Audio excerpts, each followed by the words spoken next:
Prof ini kan lama di Amerika ya sekolah. Bagaimana sih aturan yang ada di Amerika tentang lembaga survei itu quick count? Kan harusnya ada aturannya yang jadi tidak, begini ya. Pak. Oke. Di Amerika Serikat, Ya. saya kan belajar ilmu politik di sana.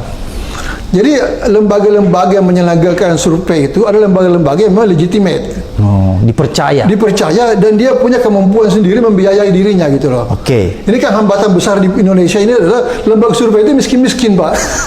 Ya maaf aja ya.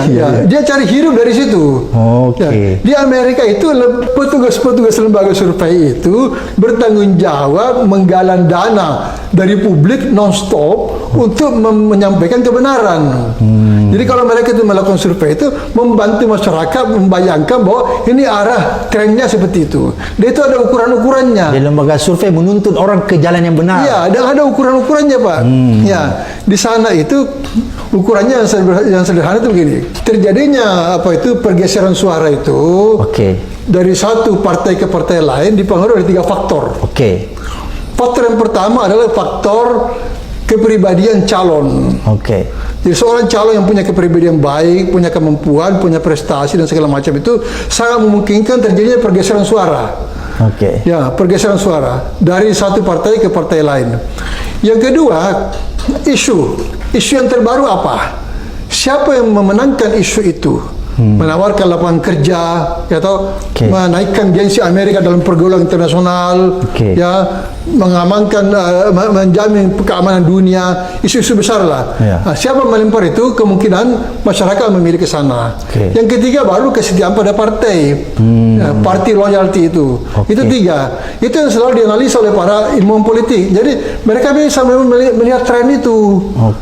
Jadi antara pengamatan kualitatif itu melihat tren dengan survei kuantitatif itu biasanya nyambung. Jadi orang itu di sana itu tidak pernah keliru kalau memperhitungkan itu perkiraan hasil pilpres gitu loh.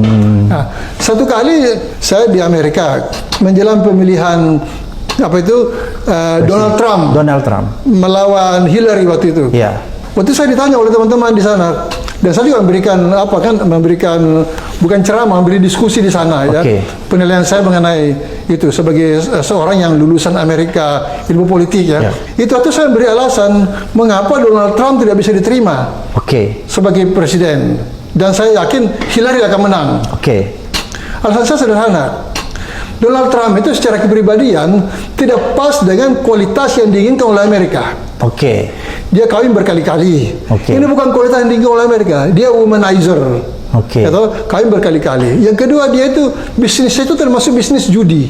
Bisnis yang diharapkan oleh pemimpin Amerika. Amerika itu punya standar moral yang tinggi bagi pemimpinnya untuk calon pemimpin politik. Punya standar moral. Ya, jadi saya bilang tidak mungkinlah Donald Trump jadi dipilih. Nah, para dosen yang hadir waktu itu, para profesor di kampus-kampus di mana saya bicara itu membenarkan analisa saya. Kan itu yang saya pelajari dari mereka. Jadi saya bilang tidak mungkin. Saya pulang ke Indonesia mengatakan hal yang sama.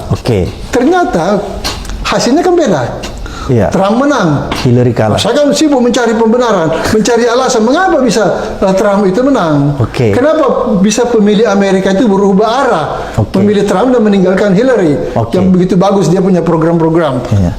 Ternyata Trump ini adalah representasi dari bawah sadar orang putih di Amerika yang sangat benci dan sangat menyesalkan terpilihnya Obama dulu.